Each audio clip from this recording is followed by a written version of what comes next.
नमस्कार दोस्तों, मैं हूँ आपका दोस्त मनोज भास्कर और आप देखना शुरू कर चुके हैं भारत की बात। दोस्तों, आज का सब्जेक्ट जो हम डिस्कस करेंगे वो है भारत की भाषा। इससे पहले कि हम ये डिस्कस करें दोस्तों, मैं एक स्पेशल क्रेडिट मेंशन करना चाह रहा था मेरे बड़े भाई का, डॉक्टर दिनकर प्रसाद, जो कि भारतीय भाषा संस्थान के भारतीय अनुवाद मिशन नेशनल ट्रांसलेशन मिशन में कार्यरत है और उनके सहयोग से मैं आज ये एपिसोड आपके पास ला पाया हूँ। तो दोस्तों, भारत प्राचीन काल से ही बहुभाषी और बहुसांस्कृतिक देश रहा है, यानी कि मल्टी लैंग्वेज और मल्टी कल्चरल। भारत में करीब करीब 18,000 से ज़्यादा मातृभाषाएं थी, लेकिन क्योंकि सेंसस में 10,000 से कम जनसंख्या वाली भाषाओं को नहीं लिया जाता है, तो 1961 के सेंसस के अनुसार कुल 1652 मातृभाषाएं बोली जाती हैं, जिसमें से केवल 22 मातृभाषाएं ऐसी हैं जिनको राजभाषा का दर्जा दिया गया है संविधान के अनुसूची 8 के अनुसार। दोस्तों, जैसा कि मैंने आपको बताया कि भारत में 1652 टोटल भाषाएं मातृभाषाएं एज पर सेंसस भी है, लेकिन इन टोटल इनकी केवल 4 ही मेन भाषाएं मानी जाती हैं। पहला आर्य भाषा, दूसरा द्रविड़ियन भाषा, तीसरा एशियाटिक और चौथा चीनी तिब्बत भाषा। अधिकतर जो भारत की जो भाषाएं बोली जाती है, जो कि संस्कृत से मिलती जुलती या संस्कृत से पैदा हुई है, वो आर्य भाषाओं के अंतर्गत है, जो जिसके बोलने वालों की संख्या करीब करीब 73% है। दूसरे नंबर पे द्रविड़ भाषा, मतलब साउथ की जितनी भी भाषाएं हैं वो जो है उनकी संख्या करीब करीब 25% है। तीसरे नंबर पे जो दोस्तों आता है वो है एस्ट्रो एशियाटिक, जो कि नॉर्थ ईस्ट में बोली जाती है और जिसके बोलने वाले करीब करीब 1.3% है। और चीनी तिब्बत, जो भी तिब्बत से भाग के आए होंगे या फिर उनसे मिलते जुलते या पहले से रह गए भारत में, वैसे लोगों की संख्या 0.7% टोटल है। तो दोस्तों, आप सबको तो पता ही होगी भारत की कोई राष्ट्रभाषा हिंदी और अंग्रेजी को राजभाषा के रूप में लिया गया है और सभी प्रदेशों में, ज़्यादातर प्रदेशों में जो 22 राजकीय भाषाएं हैं उनका उपयोग भी होता है। ये भाषाएं हैं हिंदी है, संस्कृत, उर्दू, बांग्ला, कश्मीरी, पंजाबी, डोगरी, मराठी, गुजराती, सिंधी, नेपाली, असमिया, कोंकणी, उड़िया, मैथिली, तमिल, तेलुगु, कन्नड़, मलयालम, मणिपुरी, संताली और बोडो।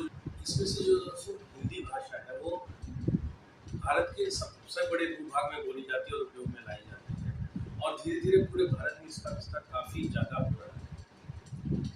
दोस्तों, भाषा जो होती है वो केवल बोलचाल का माध्यम ही नहीं है, अपितु वहाँ के वो बोलने वाले लोगों के लिए सांस्कृतिक, आर्थिक, भौतिक और भौगोलिकता का भी परिचय होता है। अगर हम किसी भाषा का उत्थान करते हैं तो वो समाज में रहने वाले लोगों का भी उत्थान होता है। और दोस्तों, ये कहा भी गया है कि हर भाषा में है अपनापन, सीखो भाषा की। और इसका साक्ष्य मैं अपने आप को खुद मानता हूँ। मेरा करीब करीब 8 वर्ष मैंने मेरी MBA से लेकर के और कुछ सालों की नौकरी तक 8 साल करीब करीब मैंने कर्नाटक में और मैंने कन्नड़ा सीख भी।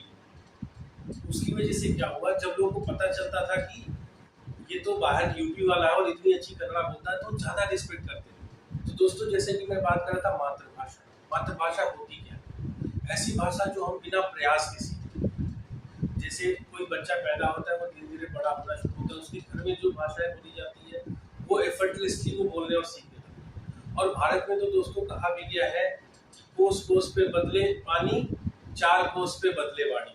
मतलब जैसा मैंने अपने पहले वीडियो में आपको बताया था, अगर आपको याद होगी, हर 12 से 15 किलोमीटर पे भारत में भाषाओं में परिवर्तन होता है। अगर भाषा सेम रहेगी तो कुछ न कुछ उसमें अंतर आ जाएगा बोलने में। हर भाषा का अपना अलग महत्व और अपनी अलग पहचान है। और दोस्तों, हमारे प्रदेशों के बंटवारे में भी भाषाओं की बड़ी भूमिका है। जैसे जिस क्षेत्र में कन्नड़ बोली जाती थी वो कर्नाटका हो जाता। और दोस्तों, आपको ये जान के हैरानी भी होगी, कुछ लोगों को पता भी होगा कि कर्नाटक का नाम देखोगे तो मुंबई कर्नाटक, हैदराबाद कर्नाटक, इस तरीके से, क्योंकि वो शायद उस समय महाराष्ट्र का पार्ट रहा होगा, लेकिन क्योंकि वहाँ कन्नड़ा बोली जाती थी तो वो कर्नाटक बन गई।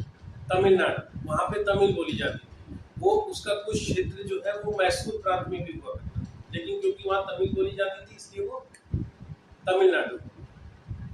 तो इसका बहुत ज़्यादा प्रभाव भाषाओं का होता ही है, हमारी दिनचर्या से लेकर के हमारे काम करने के तरीके में भी इसका बहुत ज़्यादा प्रभाव है। दोस्तों, जैसा कि आपको पता है, हमारा देश भारत वसुधैव कुटुंबकम की परंपरा में विश्वास है।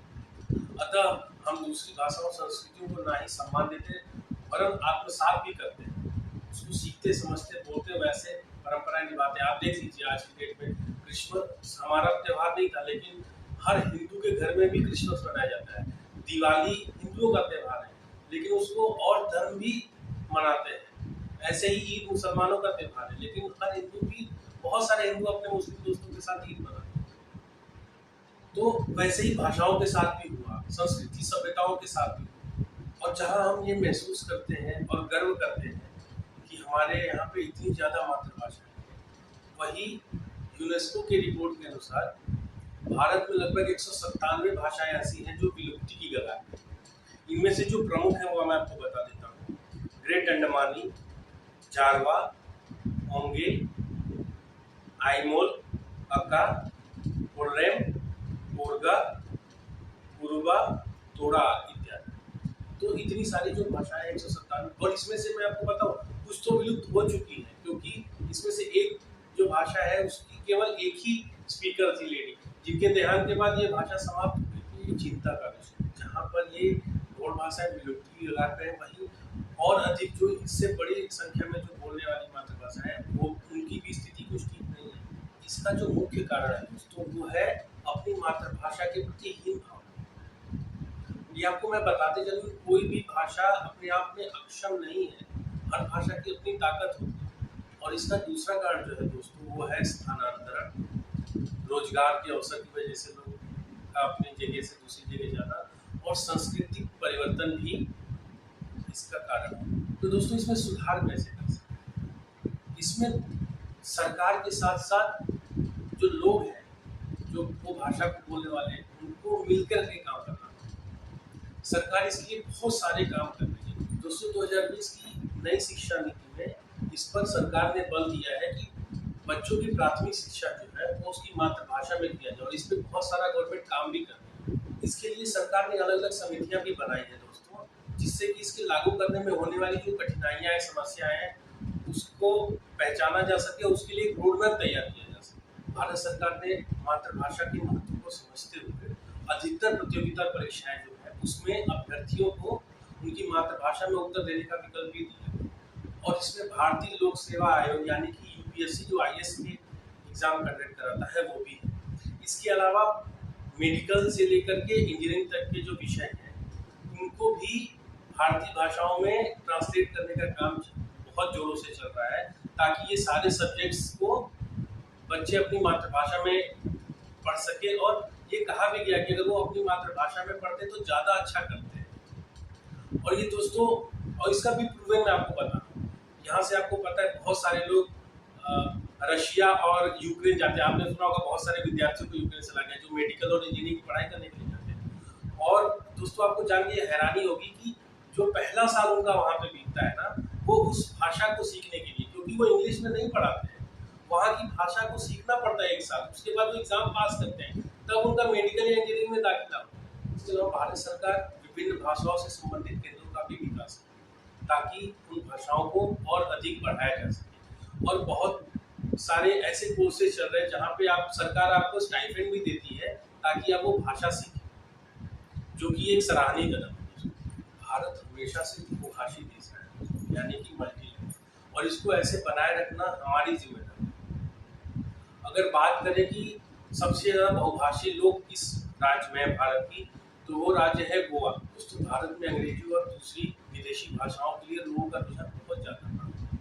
इसकी वजह से क्या हुआ है कि जो भारत में जो मातृभाषाओं में टेक्स्ट बुक मिलना भी मुश्किल हो गया। और एक आपको मैं रिपोर्ट बताता चलूँ, भारत में दुनिया में सबसे ज़्यादा अंग्रेजी बोलने वाले लोग हैं। इन सभी बातों का ध्यान रखते हुए भारत सरकार द्वारा स्थापित राष्ट्रीय अनुवाद मिशन, जिसे एनटीएम भी कहते हैं, वो भारत की सभी राजकीय 22 जो राजकीय भाषाएं हैं उनमें सभी टेक्स्ट बुक का अनुवाद कराने में लगा हुआ है, ताकि लोगों को उनके मातृभाषा के हिसाब से अगर वो ऑप्ट करना चाहें तो उन्हें किताबें उपलब्ध कराई जा सके। अच्छा, इसमें लोगों की क्या कैसे भूमिका रह सकती है?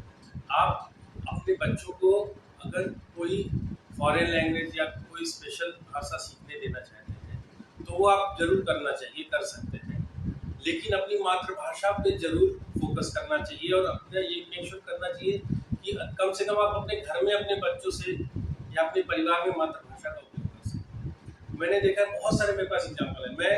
मैं जिस जगह से आता हूँ, मेरी मातृभाषा हिंदी तो है लेकिन मेरी मातृभाषा भोजपुरी है। मैं जिस गांव से आता हूँ, मैंने देखा है लोग अपने बच्चों को हिंदी में बात करने के लिए प्रेरित करते हैं। इसमें कोई खराबी नहीं है, लेकिन जब वो स्कूल जाए या कोई काम करे या अपनी किताबें पढ़ रहा है फिर तो हिंदी में बात करे, क्योंकि हमारी हिंदी भी बहुत अच्छी होती है। लेकिन घर में भी वो दिखावे के जैसे या इंग्लिश में बात करने की कोशिश करते हैं। ऐसे मेरे बहुत सारे दोस्त हैं जो अपने बच्चों को बोलते हैं कि ये केवल इंग्लिश में बात करता है। उनको ये समझना चाहिए इंग्लिश एक भाषा है, इंग्लिश विद्वता नहीं देती है। आप दोस्तों, अंत में भारतेंदु हरिश्चंद्र जी की उस कविता के साथ मैं अपनी बात को समाप्त करूंगा, जिसने मातृभाषा के उपयोग को लोगों के लिए प्रेरित किया था।